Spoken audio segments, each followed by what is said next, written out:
Bonjour ou rebonjour à toutes et à tous.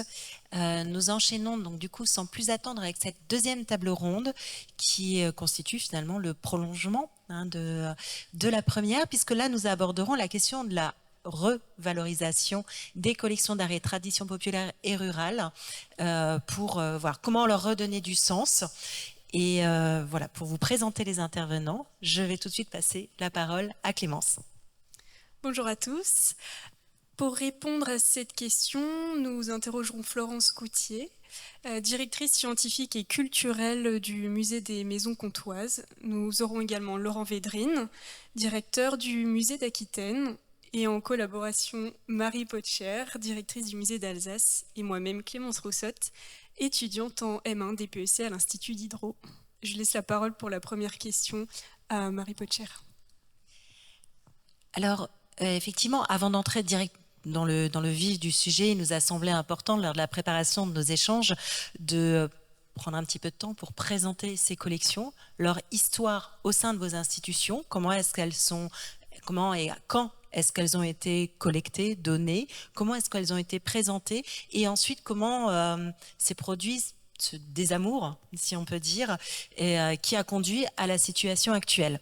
Donc, pour aborder cela, je vais d'abord te donner l'apparence, Florence, et puis ensuite, Laurent, tu pourras présenter le cas du musée d'Aquitaine. Et on va avoir une première diapo. Merci, bonjour à tous. Donc effectivement, je représente le musée des Maisons Comtoises de Nancray qui a la particularité, en plus d'avoir collecté et de conserver des objets du patrimoine rural franc-comtois, conserve également des bâtiments. Parce qu'il y a on rencontre d'autres problématiques de conservation aussi. Pour ce qui est des collections, on se retrouve complètement dans la table ronde précédente, qu'on a aussi dans l'accumulation, avec des collectes en fait qui ont débuté dès les années 40. Le projet de musée en lui-même ayant émergé dans la tête de son créateur, à savoir un abbé, dès les années 30, et en fait jusqu'à la création du musée dans les années 80, du matériel, notamment agricole, s'est accumulé à travers une histoire un peu buissonnante de musées qui se sont succédés. Et donc on a, en plus des 23 000 objets de collection aujourd'hui, 36 bâtiments qui ont été démontés et remontés de leur lieu d'origine pour constituer la collection actuelle. Jusqu'en 97, le musée est un musée associatif. Donc, on parle d'une époque avant la loi musée de 2002, donc il n'y avait pas la même réflexion, les mêmes contraintes qu'aujourd'hui en termes d'acquisition. Il n'y avait pas les mêmes contraintes d'espace non plus. Donc en fait, l'association a accumulé donc au musée des Maisons Comtoises, mais aussi dans d'autres musées, notamment le musée comtois de Besançon qui est représenté ici aussi, des collections rurales. Et aujourd'hui, on est arrivé progressivement à saturation des espaces de réserve. Et donc au moment où le musée a basculé auprès des collectivités territoriales, parce que l'association n'arrivait plus à assumer la gestion de ce musée et de ses collections, il y a eu une professionnalisation aussi de l'équipe justement sur ces questions d'acquisition. Qu'est-ce qu'on acquiert comme objet, qu'est-ce qui est intéressant pour compléter les collections, qu'est-ce qu'on peut raconter sur ces objets. Et puis après, évidemment, la loi musée de 2002 a aussi permis de restreindre un peu cette accumulation. Donc à partir des années, une réorientation aussi des thématiques d'acquisition, puisque l'abbé fondateur du musée avait, on va dire, quelques biais dans ses choix de collecte, avec des thématiques qui ont été un peu occultées, notamment la question des femmes, des enfants, de certains territoires aussi de la Franche-Comté qui étaient historiquement protestants. Pour l'abbé qu'il était, avait peut-être un peu moins d'intérêt. Donc il y a eu, l'équipe du musée a peu à peu comblé en fait les trous pour avoir vraiment une représentation un peu plus globale de ce qu'était la société rurale en Franche-Comté depuis le 18e jusqu'aux années 1950. Aussi, on va sur des collections un peu plus récentes. Et puis pour ce qui est les questions effectivement du désamour de ces collections, alors il n'y a pas forcément eu le terme désamour finalement est plus lié à un changement aussi d'objectif de ces musées. On est passé d'un musée qui acquiert, qui collecte énormément, à un développement aussi du service des publics, mais que beaucoup de musées ont connu. Et donc, il y a eu un recentrage des moyens du musée aussi un peu plus vers le développement d'une politique culturelle, de politique d'animation et de médiation autour de ces collections. Donc, un peu moins recentré sur les collections. Et puis après, évidemment, il y a cette question de saturation qui était évoquée tout à l'heure. C'est à partir du moment où on n'a plus de place dans les réserves, qu'on n'a pas la possibilité de faire un tri, on se retrouve effectivement bloqué sur des nouvelles acquisitions.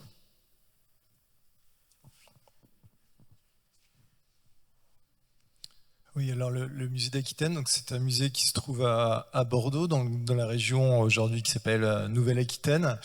Et donc on a plusieurs milliers en fait de pièces, hein, notamment au sein d'un corpus d'environ 1 400 000 pièces. Donc on a plusieurs centaines de pièces en fait agricoles et rurales qui ont été collectées.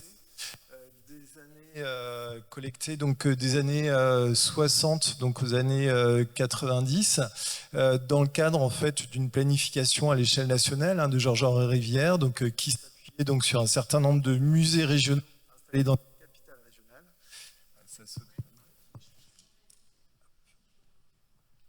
régionales. Et donc il y a eu cette collecte sur 5 départements. Pour un musée d'Aquitaine qui est installé, c'est important aussi, qui est installé en plein cœur d'une ville qui a aujourd'hui 250 000 habitants, avec une agglomération de presque 900 000 habitants. Donc la campagne est quand même assez éloignée finalement donc, de ce musée qui est installé dans une ancienne université, dans un ancien palais des facultés. Donc au sein duquel il y a le cœur qui est Michel de Montaigne, le tombeau de Michel de Montaigne. Et donc en 1987, le musée a ouvert en 2 tranches, 87 puis 92. Et en 92, donc il y avait sur un étage donc ces collections rurales, en tout cas une petite partie, qui était présentée avec une muséologie, une muséographie pardon, très inspirée de Georges-Henri Rivière. Qui avait coécrit le programme du musée d'Aquitaine avec l'ancien directeur Louis Valency. Et donc on avait l'atelier, donc un travail, on avait l'atelier du maréchal Ferrand, atelier du Sabotier, enfin voilà, on a un certain nombre d'éléments qui ont beaucoup plu. Et dans les années que je me trompe pas, en 2009, donc ces collections en fait ont été déplacées, installées dans les réserves parce qu'il y avait en fait la volonté de modifier complètement la muséographie et de répondre aussi à une attente de la part d'une partie de la société bordelaise de pouvoir parler de l'histoire et la mémoire de l'esclavage.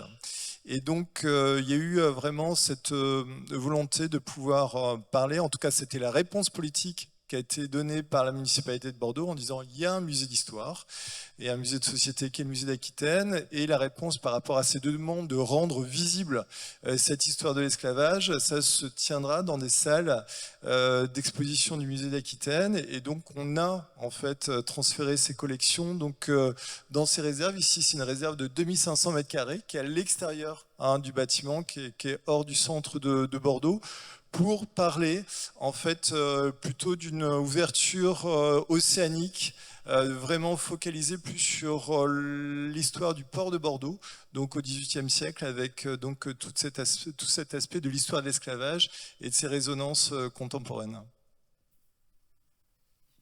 Merci.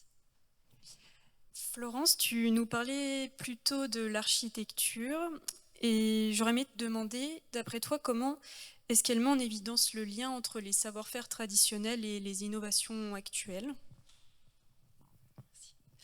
Oui, donc effectivement, c'est vrai que un des cœurs une thématique qui est chère au musée, c'est effectivement l'architecture traditionnel, puisque c'est l'origine voilà, de ce musée aussi, c'était de collecter au-delà des objets liés à la vie rurale, c'était vraiment les maisons qui font les spécificités architecturales de la Franche-Comté, puisqu'on n'a pas une maison, une typologie d'architecture, mais bien plusieurs types d'architecture représentés en fonction de l'environnement d'origine, du climat, des activités agricoles aussi liées à ces habitats.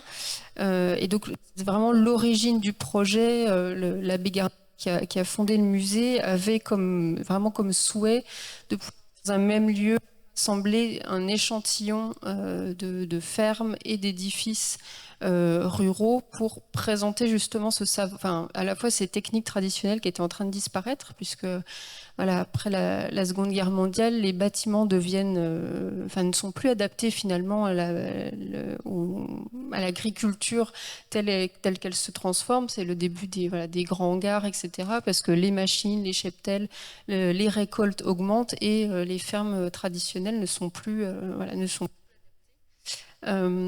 donc lui, voyait ce patrimoine architectural en train de dépérir. Il avait comme souhait de le conserver à la fois pour éviter qu'il disparaisse complètement du paysage et aussi pour faire prendre conscience finalement aux habitants de ce territoire de la richesse qu'ils avaient entre leurs. Aujourd'hui, on essaye de participer, on va dire, à notre mesure à la sauvegarde de ce patrimoine, puisque les demande des restaurations annuelles. On a un programme de restauration qui est pas toujours simple à la fois et à financer et à mettre en œuvre, puisque les artisans, comme les bâtiments finalement, ont tendance à disparaître. Il y a certains savoir-faire qui sont peu ou plus pratiqués. Oui, je pense.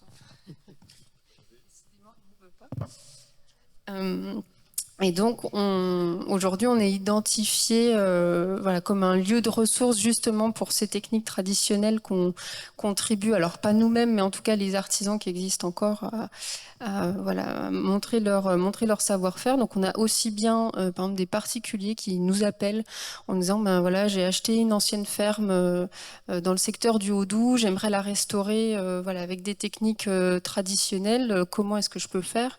Donc, même si nous, en interne, on n'a plus forcément ces compétences, on va dire, pratiques, on est capable d'orienter ces personnes soit vers des artisans, soit vers des associations comme Maison Paysanne de France qui travaillent sur ces sujets.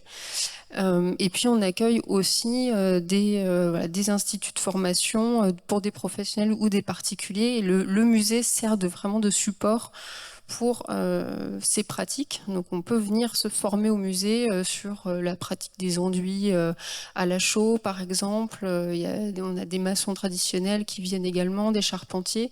Donc on est finalement ces collections du passé vivent toujours grâce à ces artisans.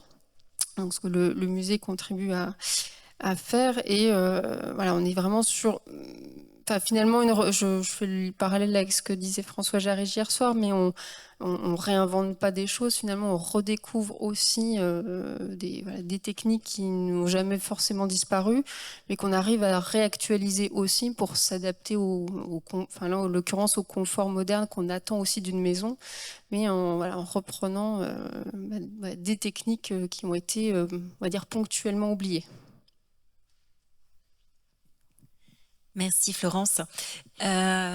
Laurent, alors pour ceux qui avaient suivi les échanges de l'ICOM en septembre, où tu avais évoqué en fait ce que tu nous disais en introduction sur toutes les questions et les problèmes que posent ces collections, leur conservation dans les réserves, et pour ceux qui n'ont pas pu suivre, je crois que de toute façon d'une part on peut le voir en replay, mais sinon je vous invite aussi à lire l'article de la Tribune de l'Art qui est assez... dans le cadre de nos journées, ça fait un peu sourire, disons-le clairement. Et si vous ne le trouvez pas, c'est pas compliqué. Vous allez sur le site de la Tribune de l'Art, vous cherchez dans la barre de recherche wokisme et il sort. Donc voilà, ça vous donne un peu le ton. Mais justement, lors de nos échanges en amont de cette table ronde, tu nous as fait part d'une expérience qui a constitué en quelque sorte presque un déclencheur pour toi pour ouvrir en fait ces possibilités de réactivation ou de oui, de redonner du sens ou recréer du lien à partir de ces collections. Et cette expérience, donc c'était les tracteurs du plan Marshall. Donc voilà, si vous pouvez nous en parler un petit peu. Oui, en fait, le constat, on l'a évoqué, hein, l'essentiel de ces collections agricoles et rurales sont dans des réserves, donc qui occupent des milliers de mètres carrés, des collections qui sont musées de France, donc inaliénables, imprescriptibles. Des collections dont on ne sait plus grand-chose. En fait, il y a une vraie perte d'informations, une vraie perte de connaissances et de mémoire. Et donc, on a profité en fait des 80 ans, la fin de la Seconde Guerre mondiale, qui se poursuivent encore cette année avec l'année 2025, pour saisir en fait, en tout cas, faire une proposition à des agriculteurs. C'était au mois de juin de l'année dernière. Il y a des agriculteurs d'un petit village qui s'appelle Saint-Pandelon dans les Landes, qui a décidé en fait avec des vieux tracteurs du plan Marshall ou juste après de pouvoir accomplir un périple de plus de 400 km donc pour rejoindre leur village jumelé qui s'appelle Saint-Maxire dans les Deux-Sèvres. Et donc ayant eu vent en fait de ce périple, j'aurais proposé de faire un arrêt devant le musée d'Aquitaine, hein, dans la rue, et de présenter en fait ces tracteurs, de présenter leur périple, et puis aussi d'en profiter pour présenter leur métier d'agriculteur. Alors quand j'en ai parlé au début à la ville de Bordeaux, ils étaient un petit peu effrayés qu'il y ait des tracteurs qui arrivent en plein centre-ville, parce qu'il y avait une expérience quelques mois précédents de l'arrivée de tracteurs. Ça s'est pas très bien passé, on va dire. Donc ça n'était pas évident à les convaincre, mais finalement donc on a réussi à les faire venir, donc escortés par la police municipale, donc juste devant le musée, et ça a été vraiment l'occasion de rencontres impromptues avec les passants qui étaient là et qui, en fait, on se rend compte que les machines agricoles, et notamment les tracteurs, suscitent un imaginaire extraordinaire. Et ça parle en fait aux gens, ça nous parle à tous, parce qu'on est aussi beaucoup d'entre nous à avoir des grands-parents, des arrière-grands-parents qui sont issus de familles rurales. Et donc on a tous quelque chose, une représentation de l'agriculteur. Et ça a été une occasion, vraiment une belle occasion de pouvoir échanger à partir de ce tracteur. Donc à un moment donné, ils les ont fait un petit peu pétarader. Donc ça a beaucoup plu aussi aux classes qui sont venues. Et ces agriculteurs se sont sentis aussi quelque part reconnus dans leur métier, et puis aussi reconnus dans une connaissance que nous, on n'avait pas au musée ou qu'on n'avait plus. Et on leur a dit, nous, on a plein de matériel agricole, de matériel rural, et malheureusement, on ne sait plus, en fait, vraiment quel est l'usage, en fait, de ce matériel. Est-ce que vous pouvez nous aider? Est-ce que vous pouvez venir voir ce matériel? Et donc ça a été, en fait, une étape suivante. Donc pour justement travailler avec eux sur un certain nombre d'objets donc où là il y avait vraiment un sens extrêmement pratique des choses sur l'usage par exemple de matériel à traction animale avec des charrues, pourquoi tel type de charrue, pour quel usage, et c'était vraiment extrêmement intéressant. Et c'est là où on se dit aussi, il y a peut-être vraiment quelque chose à faire, nous, pour recueillir cette mémoire et cette connaissance. Et là, c'est vraiment la question du partage aussi de la connaissance, mais dans un autre sens. C'est vraiment de se dire, nous, on a besoin de vous pour essayer de comprendre en fait l'usage de ces machines, et aussi de pouvoir peut-être inscrire ceci dans, on va dire, pour utiliser un mot un peu pompeux, de sciences participatives. Donc avec des chercheurs, notamment l'Université de Bordeaux-Montaigne. La photo précédente, il y avait notamment une professeure des universités, Corinne Marache, donc avec notre régisseur Alex Delecaux.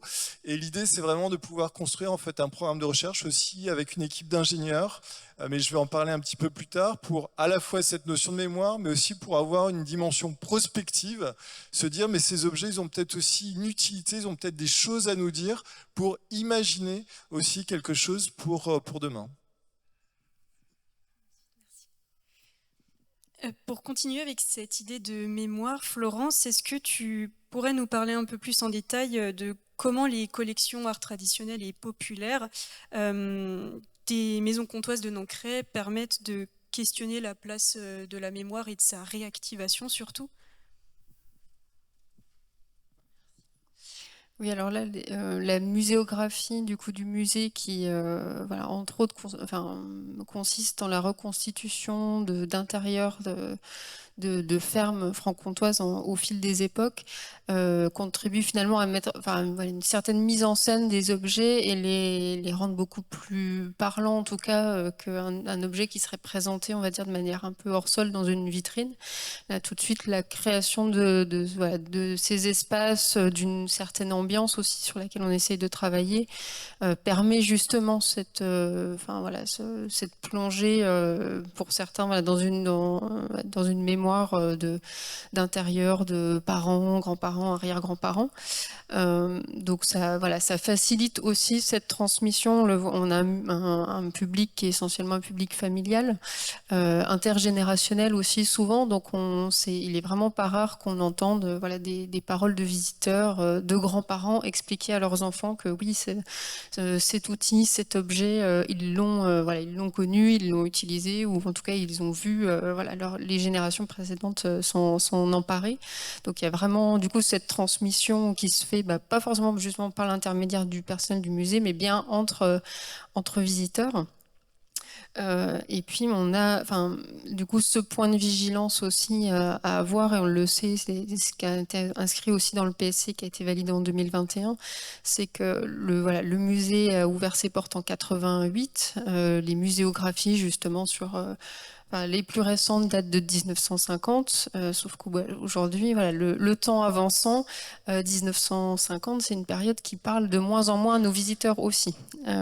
Donc on a vraiment comme souhait, en tout cas, de toujours garder un lien, une période temporelle qui permet toujours de connecter au moins une partie de nos visiteurs à ce qu'ils ont pu connaître, pour éviter de tomber dans un musée qui deviendrait complètement historique, et qui ne parlerait plus forcément à grand monde. Et en fait, pour nous en tout cas, c'est ce parallèle entre, alors pas forcément le présent, mais en tout cas un passé proche qui permet après de réinterroger un passé un peu plus lointain et de faire justement le parallèle entre par exemple des intérieurs de 1820, que là pour le coup aucun de nos visiteurs n'a connu, mais du coup de pouvoir faire ce parallèle entre des questions par exemple liées au confort, donc la question de l'eau, de l'électricité, de l'approvisionnement en énergie, des transmissions d'informations aussi, de l'occupation des espaces au sein des habitations.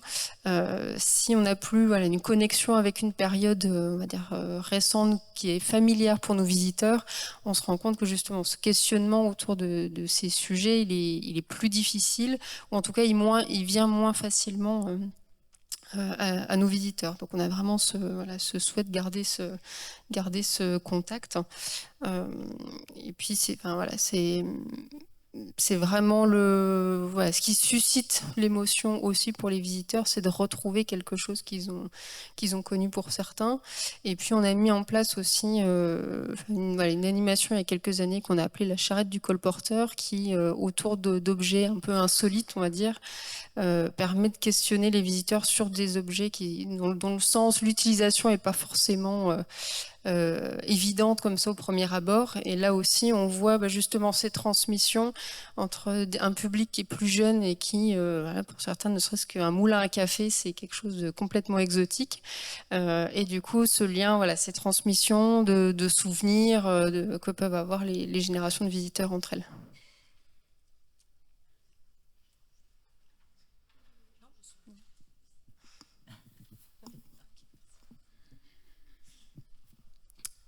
Donc, je vais maintenant vous demander comment les collections agricoles et architecturales de Nancray, on reste sur les maisons comtoises, elles permettent de mettre en lumière une meilleure prise en compte ou assimilation ou intégration même des enjeux écologiques, par une mise en regard donc de la crise agricole contemporaine et du discours du passé.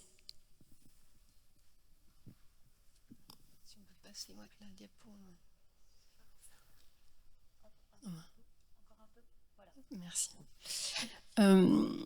Donc oui, ça c'était un sujet qu'on a eu l'occasion de questionner il y a peu de temps, puisqu'on a inauguré l'année dernière une galerie du machinisme agricole, donc qui est la photo que vous voyez ici, qui à la base vient finalement d'une question qui était tout autre, qui était liée à la construction d'un nouveau bâtiment de réserve, puisque on a la chance de pouvoir réceptionner dans quelques jours un bâtiment de réserve tout neuf, qui a été forcément un sujet de débat avec nos élus, qui avait le souhait, en tout cas la demande au départ de rendre ces réserves visitables. Du coup, avec beaucoup de pédagogie, on a essayé de leur faire comprendre que les réserves visitables, ça paraissait bien sur le papier, mais à mettre en œuvre, c'était forcément plus complexe, plus coûteux, et donc on a réussi à trouver finalement un compromis avec cette galerie qu'on a présentée comme une forme d'extension visitable des réserves au cœur même du parc, et qui permet de présenter entre autres les collections les plus volumineuses, les plus difficiles à déplacer, et qui effectivement avaient le risque pour certaines, une fois mises en réserve, de ne plus jamais en ressortir. Donc on a travaillé justement cet espace avec une équipe de scénographes pour justement éviter un simple alignement de machines les unes à côté des autres. Et on a travaillé une double temporalité, à la fois la temporalité d'une année, d'une saison agricole, donc en restant sur la thématique de la culture des céréales, donc en montrant depuis le travail du sol jusqu'à la récolte, et en même temps une temporalité un peu plus longue sur l'évolution des techniques. Et ce qui nous a permis là aussi de montrer, toujours en référence aussi à ce qui était dit dans la conférence d'hier soir, c'est que les évolutions des techniques agricoles sont pas ni quelque chose de linéaire, ni quelque chose de purement successif, mais qu'on est bien souvent à cheval sur des techniques qui cohabitent en fait, que ce soit la question de la traction animale vers ensuite le moteur thermique, que ce soit même des machines comme la moissonneuse-batteuse, qu'on pense comme l'ultime, la machine ultime la plus perfectionnée, mais qui en fait a été inventée même avant d'autres machines à traction animale comme la moissonneuse lieuse ou la javeleuse, mais pas développée, on va dire, avant le XXe siècle, parce que trop lourde finalement à faire mouvoir. Donc, par exemple, pour ce qui est de la moissonneuse-batteuse, inventée en 1830, à l'époque, il fallait 20 ou 30 mules pour tirer cette machine. Donc finalement, elle s'est peu développée à cette époque-là parce que c'était vraiment trop lourd et trop complexe. D'autres machines plus petites finalement se sont développées dans cet intervalle avant qu'elles reviennent en force après les années 50.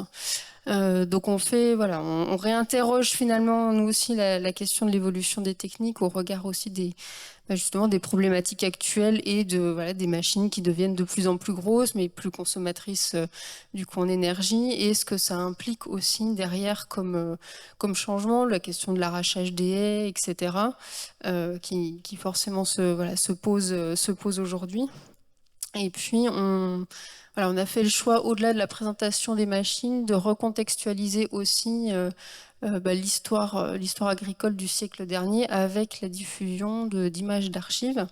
Donc là, on a travaillé, par exemple, entre autres l'année dernière, avec des archives de l'INA, on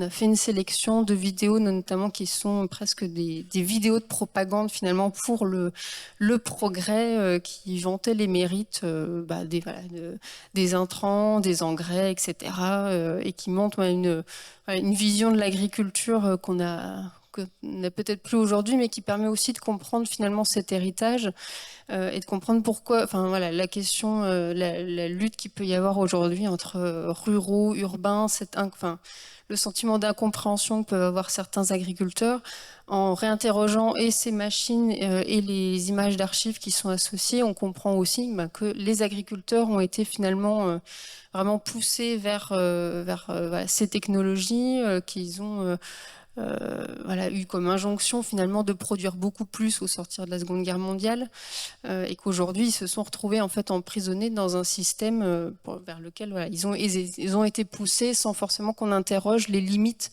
de ce système. Et donc on profite aussi, alors là sans avoir forcément de collection encore voilà, à présenter, mais on interroge aussi voilà, l'évolution des techniques actuelles, donc l'utilisation des drones, des robots de traite, etc., qu'on vient là questionner voilà, au regard des collections qu'on a aujourd'hui, et essayer de faire comprendre aussi quelles sont les problématiques actuelles en termes d'agriculture. Donc là, plus sous le volet de la médiation, cette fois-ci humaine, on n'a pas forcément encore les collections à mettre en face. Alors effectivement, Florence, tu parlais quelquefois des moments d'incompréhension entre agriculteurs et urbains, et ça fait écho à ce que tu disais aussi, Laurent, tout à l'heure, hein, quand tu parlais de l'opération des tracteurs du plan Marshall, qui était un peu l'occasion de recréer un dialogue en fait entre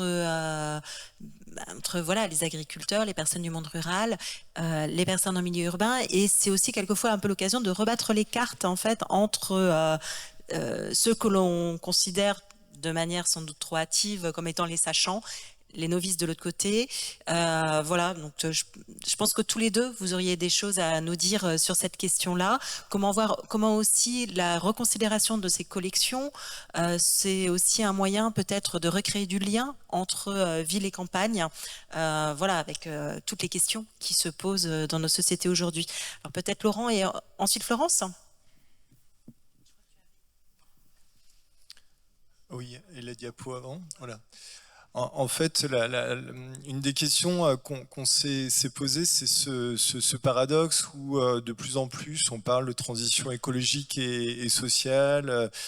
Il y a plein de tables rondes, de colloques sur la responsabilité des musées, et en même temps nos réserves souvent de musées d'histoire, de musées de société, d'écomusées sont pleines de matériel, donc avec là aussi des milliers de mètres carrés qui sont mobilisés avec des coûts énergétiques, des coûts de fonctionnement, avec aussi ces collections qui sont peu valorisées.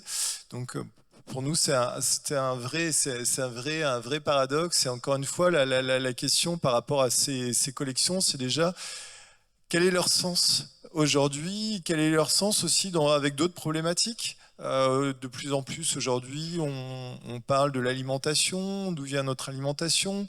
On parle aussi toutes ces problématiques, on le voit, qui traversent en fait le monde agricole, avec des modèles d'agriculture qui sont différents, des questions, parfois des pertes de sens aussi.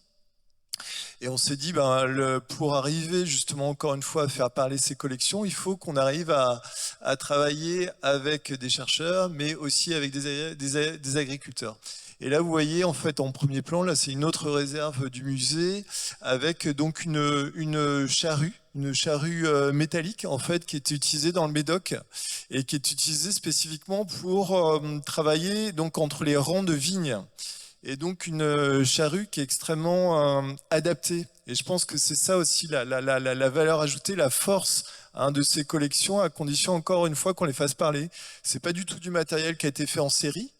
C'est un matériel qui a été fait donc par rapport à un besoin spécifique dans le cadre d'un dialogue avec le futur client, donc le paysan qui utilisait ou qui devait utiliser donc cette charrue à traction animale, avec des dimensions, avec des formes, avec la possibilité aussi de pouvoir mouvoir de différentes manières en fait le soc de la charrue, la hauteur de la charrue, et tout ça en fait ce sont les agriculteurs qui nous l'ont dit, qui ont permis en fait de parler de cette charrue dans le cadre, là pour le coup, d'une opération de valorisation qu'on est en train de préparer sur donc le monde d'après. Sur une exposition, c'est la diapo suivante, s'il vous plaît. Une exposition en fait qui va se tenir dans moins de 2 mois, qui s'appelle Le Monde d'après 1944-1954, des lendemains qui chantent, point d'interrogation. Et en fait, cette exposition qui s'inscrit dans les 80 ans Donc le 8 mai 2025, ça sera les 80 ans de la fin officielle de la Seconde Guerre mondiale, donc moment très important. Et cette après-guerre a été une période de très profonde mutation du monde agricole. Et encore une fois, le rapport entre l'histoire et la société, là on le voit tout à fait aujourd'hui quand on voit un petit peu les réflexions qui traversent le monde agricole et rural. Il y a des points d'information, de compréhension qui sont posés il y a 80 ans, où pour la première fois dans l'histoire de France, on va produire dans nos campagnes plus que l'on ne consomme. C'est une révolution. C'est une révolution qui est liée à un usage intensif de la chimie, qui est liée à une mécanisation très forte, justement, qui s'inscrit dans le plan Marshall, qui est liée aussi à la création de syndicats agricoles, notamment c'est la naissance de la FNSEA à ce moment-là. Et donc on a échangé avec ces agriculteurs qui, eux, sont plutôt issus de la polyculture vivrière, du sud des Landes, de la Chalosse, de pouvoir nous accompagner dans ces réflexions, là aussi avec des chercheurs. Et on leur a dit, on est à la recherche d'un tracteur qui serait en fait un emblème de cette période-là. Alors c'est pas un Massey Ferguson, mais c'est un tracteur Renault de 1947 qui s'inscrit complètement dans le plan Marshall, dans cette mécanisation des campagnes, justement pour parler de ces grandes mutations. Et là, toutes ces informations, en fait, nous proviennent des agriculteurs. Donc là, l'idée, c'est vraiment de pouvoir échanger, je dirais, d'égal à égal, en s'écoutant réciproquement, pour justement essayer de pouvoir se nourrir de cette parole des usagers, des connaisseurs, des sachants, qui sont les agriculteurs, pour pouvoir resituer aussi avec des historiens, donc mettre en perspective cette histoire-là qui s'est passée il y a 80 ans, avec aussi les évolutions donc actuelles, pour pouvoir transmettre, nous, professionnels de musée, cette histoire donc au public. Et oui, mais au musée des Maisons Comtoises, on a aussi ces mêmes problématiques sur la question de où se trouvent les sachants finalement. On sait rester humble par rapport à nos propres connaissances et compétences, et on sait que sur un certain nombre de ces machines, en fait, les connaissances, clairement, c'est pas nous qui les avons.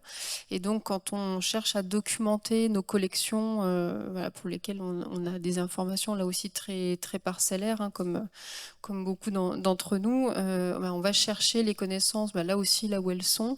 Donc on a eu, un peu comme pour le musée d'Aquitaine, une expérience avec une association de collectionneurs de tracteurs qui se sont venus créer un événement au musée il y a 2 ans, et qui ont pu aussi des fois nous donner certaines informations sur les tracteurs qu'on avait en collection, parce que ce sont alors pas tous agriculteurs justement de métier, mais en tout cas passionnés par ces questions de mécanique.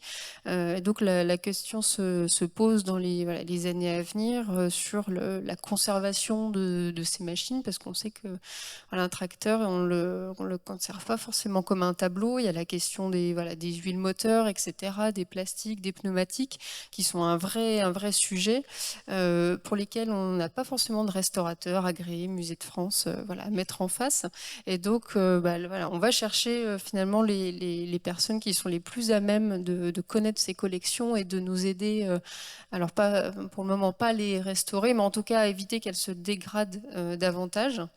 On a la chance aussi d'avoir encore quelques bénévoles de l'association créatrice du musée qui est là et aussi en capacité de nous raconter un certain nombre d'histoires sur nos objets. Ça a été le cas pour justement les recherches autour des machines exposées dans la galerie. Pour certaines, on sait, la question a été évoquée tout à l'heure, des modèles de charrues, il en existe des dizaines et des dizaines, et donc on a fait appel là aussi aux bénévoles de l'association qui avaient une connaissance plus fine sur tel ou tel modèle de charrue, et ont pu nous aider en fait à compléter les informations qui pouvaient nous manquer. Donc c'est vraiment essentiel d'avoir ces savoirs-là, et finalement ça nous rapporte aussi ça nous rend humble finalement par rapport au savoir qu'on possède au musée en tant que professionnel et ce qui se trouve ailleurs. La question de la restauration aussi, selon moi, c'est vraiment un sujet au-delà de des connaissances sur les collections. Mais il y a un certain nombre de musées, alors que ce soit justement le Compas, le musée de l'air et de l'espace, le musée des sapeurs-pompiers à Lyon, qui déjà depuis longtemps finalement ont, au sein même de leur institution, des groupes de passionnés, soit anciens mécaniciens ou autres, qui finalement contribuent à restaurer les collections. Ce qui, on le sait, n'est pas toujours simple dans le cadre juridique qui est celui des musées de France, mais qui a fait ses preuves et nous permet de conserver ces collections du mieux possible, ce qui ne serait pas forcément le cas ou ce qui serait beaucoup plus long et complexe avec des restaurateurs agréés. Merci beaucoup. Il nous reste quelques minutes pour les questions, donc la parole est à vous.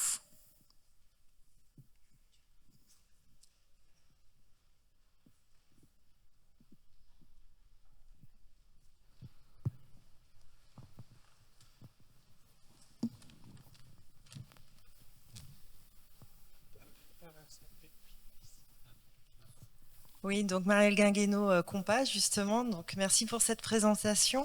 Moi, j'aurais une question à vous poser relative au lien avec les agriculteurs. Donc j'ai bien compris que les maisons franc-comtoises travaillaient notamment avec des associations de collectionneurs. Le monde agricole est quand même très pluriel aussi. Comment vous sélectionnez les agriculteurs qui participent à vos travaux pour vous accompagner, pour avoir un peu différents regards du point de vue de l'agriculture? Est-ce que vous êtes en lien avec la Chambre d'agriculture ou c'est aux opportunités des rencontres?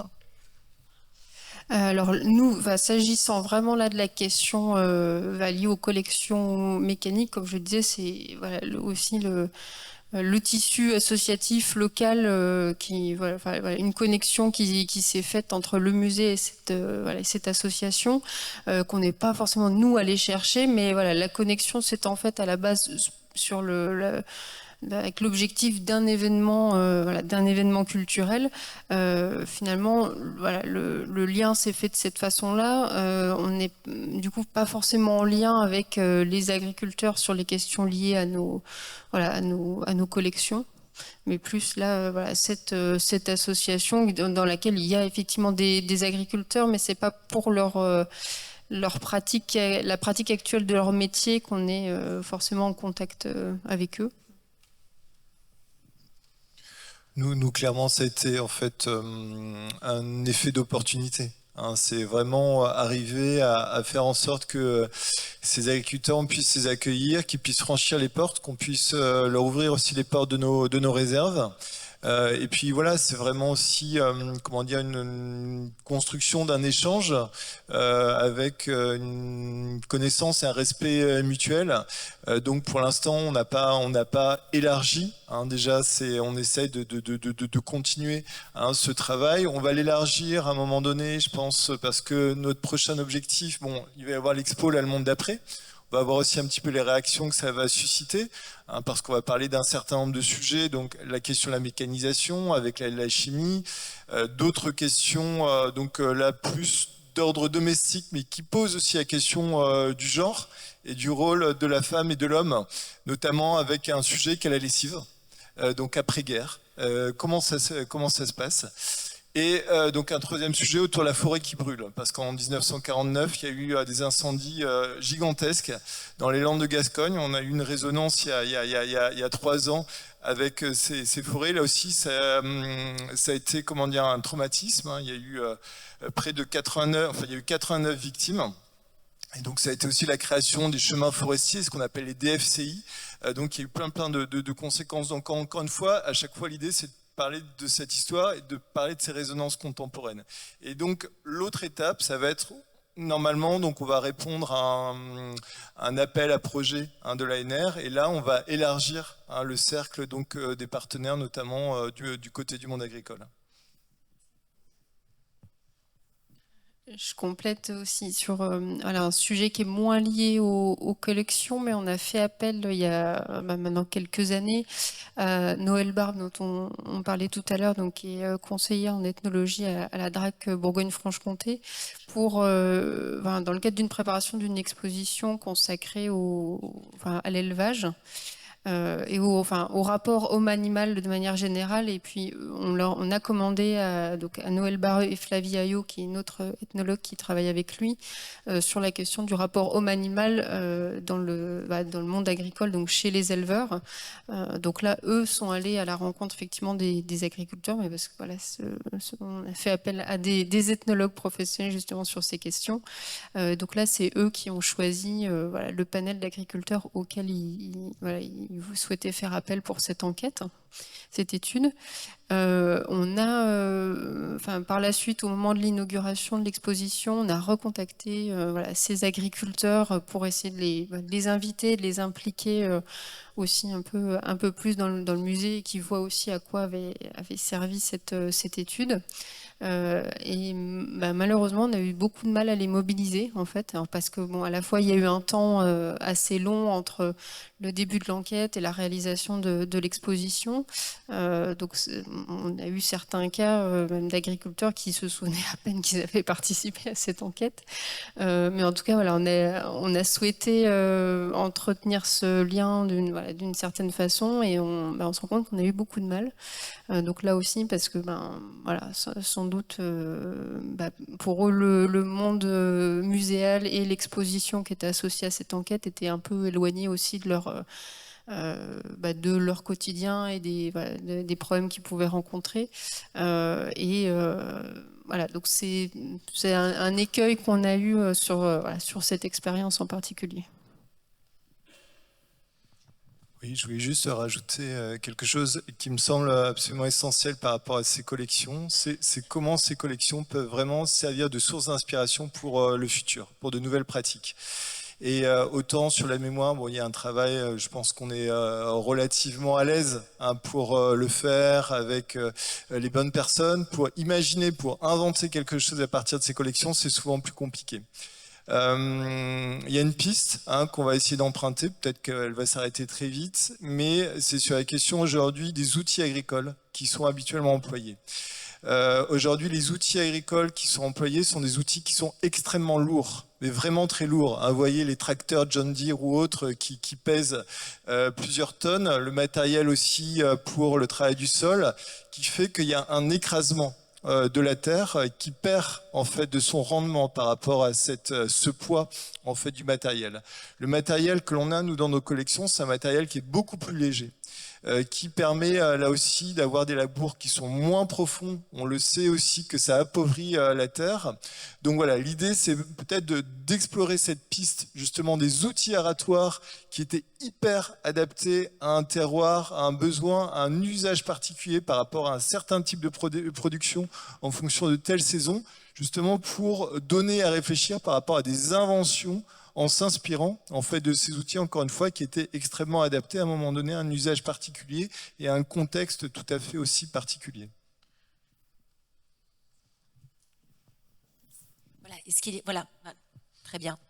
Serge, tu avais une question. Oui, merci pour vos interventions.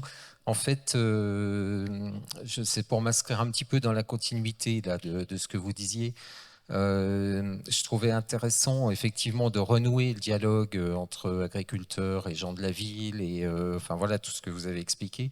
Mais pour me faire un peu l'avocat du diable par rapport à ces savoirs experts qu'on mobilise, je me posais quand même la question de savoir si parce qu'il y a agriculteurs et agriculteurs et finalement les agriculteurs d'aujourd'hui, je suis pas sûr qu'ils témoignent des années 50.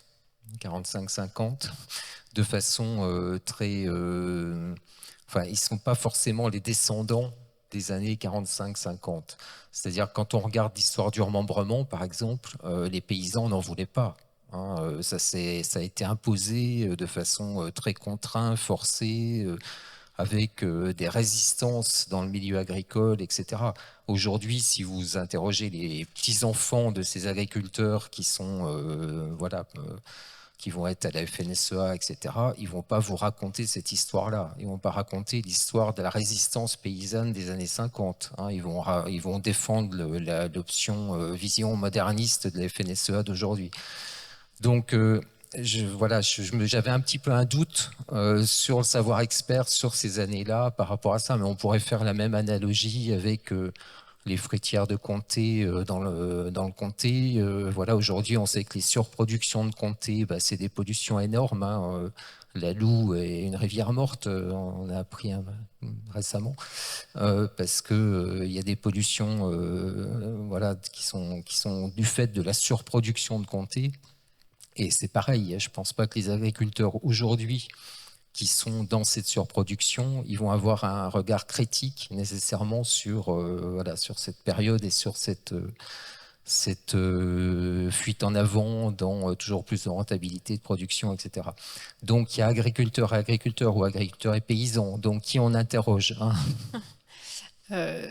Effectivement, oui, je rebondis sur le sujet. Alors, pour la question du coup plus spécifiquement du comté, c'est vrai que nous au musée, on accueille chaque année des représentants du CIGC, qui est le groupement interprofessionnel du comté. Donc à la fois tout en sachant bien sûr l'impact environnemental de cette agriculture.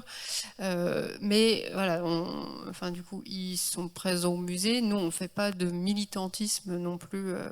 Pour le comté, on présente. On a dans nos collections une ancienne fruitière à comté et les collections qui les accompagnent. On parle, alors là c'est vraiment dans la médiation humaine aussi pour des visiteurs, que ce soit des locaux ou des touristes. On parle justement de ces questions actuelles, ces questions environnementales.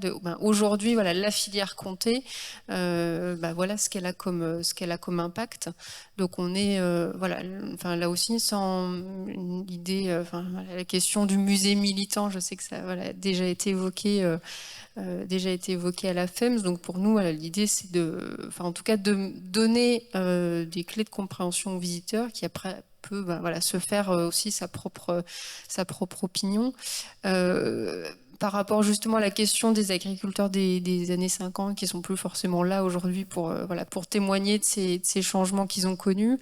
C'est vrai que les images d'archives qu'on peut avoir et qui sont quand même assez nombreuses permettent justement d'avoir ce témoignage de cette période, et effectivement des agriculteurs qui, pour certains, alors selon les archives, vont être soit très favorables à l'essor de certaines techniques parce que ça permet aussi pour eux une amélioration des conditions de travail, du coup des efforts physiques qui sont soulagés, etc. Un temps de travail qui va être différent aussi, et puis ceux qui au contraire sont justement plus méfiants vis-à-vis de l'apport de ces ingénieurs, ces techniciens agricoles qui arrivent dans les fermes pour vanter tel produit, telle machine. Donc on a ces images qui permettent justement de mettre ça en perspective. Et puis par ailleurs, on a eu, donc là, c'était un projet ponctuel dans le cadre d'une exposition, mais qui justement permettait d'aborder cette question. Une exposition issue d'un documentaire d'une journaliste qui s'appelle Isabelle Brunarius, qui s'appelait Entre deux mondes, et qui justement dressait le portrait en fait d'élèves des lycées agricoles de la région.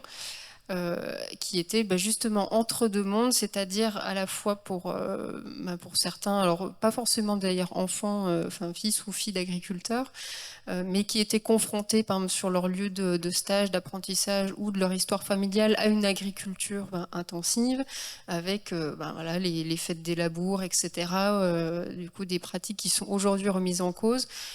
Qui étaient par ailleurs, dans le cadre de leur formation, sensibilisés aux questions agroécologiques, d'environnement. Et donc voilà, on avait ce témoignage, ces portraits d'agriculteurs en devenir, qui se trouvaient finalement à la bascule justement de ces pratiques, et qui... pour lesquels c'était pas forcément évident justement aujourd'hui de se positionner. Donc certains avaient une vision assez arrêtée sur non, moi je veux continuer à faire de l'agriculture comme mes parents, parce que les normes, les contraintes environnementales, voilà, c'est contraire à la logique de production et de rendement et ça complique les choses. Et d'autres qui étaient un peu plus nuancés, justement plus curieux aussi de techniques, alors pas forcément voilà, nouvelles, hein, mais qui en tout cas voilà, avaient aussi cette interrogation sur l'impact de leur activité sur l'environnement, sur le bien-être animal, sur leur propre santé également. Donc voilà, on a essayé, enfin en tout cas à travers cette exposition, de montrer un regard, enfin voilà, qui est pas, enfin tout n'est pas blanc ou noir, mais justement qu'on se trouve à une période un peu charnière aussi de l'agriculture. Ouais, par rapport à cette question, qui on interroge, je pense qu'il faut repartir aussi de la base, un petit peu comme quand on fait de l'histoire, hein, c'est repartir de la base, et la base aujourd'hui, la source, c'est le matériel. Et le matériel, c'est essayer de comprendre en fait son usage, comment ça fonctionne, pour quelle utilisation. Et ça, je dirais que tu n'as pas besoin de savoir si la personne est la FNSEA ou des jeunes agriculteurs ou la coordination rurale ou confédération paysanne. Encore une fois, c'est partir de la matérialité des choses. Ça, c'est le premier point. Et après, l'idée, et c'est aussi à nous, en tant que musée, de pouvoir se positionner, l'idée, c'est de pouvoir restituer ces faits, de pas forcément dire c'est bien, c'est pas bien, c'est encore une fois de présenter. Hein, cette histoire, et cette histoire qui s'est passée il y a 80 ans, même si les pratiques agricoles ont beaucoup évolué, tu as quand même vraiment des bases qui ont été posées il y a 80 ans. Hein, clairement, tu évoquais le remembrement, on est en tout cas dans le sud-ouest juste avant le remembrement. Il y a aussi des histoires extrêmement fortes de mouvements paysans, et notamment de la fin du métayage, qui était vraiment une forme quasiment de servage, hein, qui existe donc après-guerre. Et tous ces agriculteurs qui ont aujourd'hui 30, 40, 50 ans, ils sont les héritiers de cette histoire-là. Et ils ne se désintéressent pas du tout de cette question-là. Alors effectivement, ils connaissent moins de choses que leurs parents ou grands-parents qui ont 80 ans, mais ils ont malgré tout, ne rejettent pas du tout. Il y a pas de, je pense pas qu'il y ait de coupure en fait par rapport à cette histoire-là. En tout cas, avec les personnes avec qui on discute et sur lesquelles on essaye de pouvoir redonner de la connaissance sur ces collections.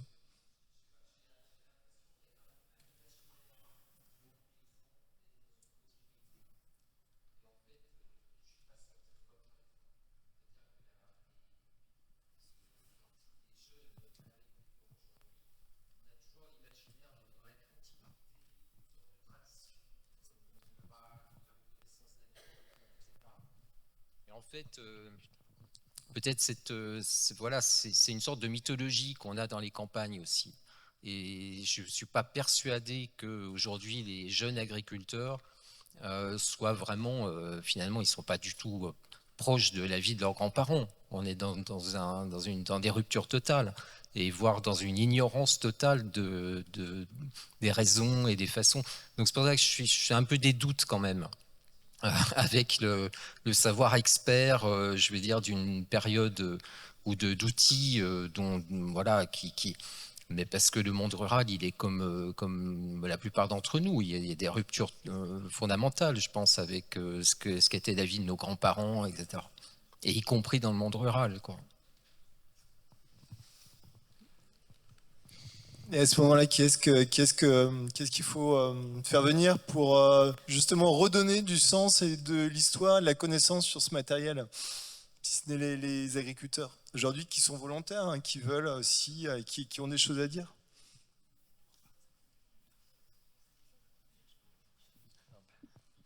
Oui. Enfin, pour moi, la question justement d'aller chercher l'expertise et le savoir vers des agriculteurs ou voilà ou autres passionnée, amateur éclairé. Elle est plus effectivement sur la question des collections et de leur fonctionnement même technique, et pas forcément sur leur analyse de la vie ou de l'agriculture telle que la pratiquaient leurs grands-parents. C'est plus aujourd'hui, on est face à des collections qu'on ne sait plus forcément faire parler, parce qu'on n'a plus les connaissances techniques sur la façon dont elles fonctionnent. Mais c'est valable aussi bien pour des collections agricoles que pour d'autres objets ou outils, voilà, sur d'autres thématiques que certains métiers, de l'artisanat par exemple. Donc là, on est bien effectivement obligé d'aller chercher ces connaissances auprès des personnes qui ont encore soit le souvenir du fonctionnement de ces objets, ou même l'expertise, le fonctionnement, la connaissance du fonctionnement pour certains, mais sans forcément aller chercher une analyse non plus philosophique sur la façon dont était pratiqué ce métier. Nous allons nous arrêter là parce que l'heure tourne et qu'il faut ménager du temps pour la 3e table ronde. Florence, Laurent, Clémence, un grand merci et merci à vous pour votre attention. Entre nous deux, pendant qu'ils s'installent, c'est pas grave. Pendant qu'ils... contradictoire.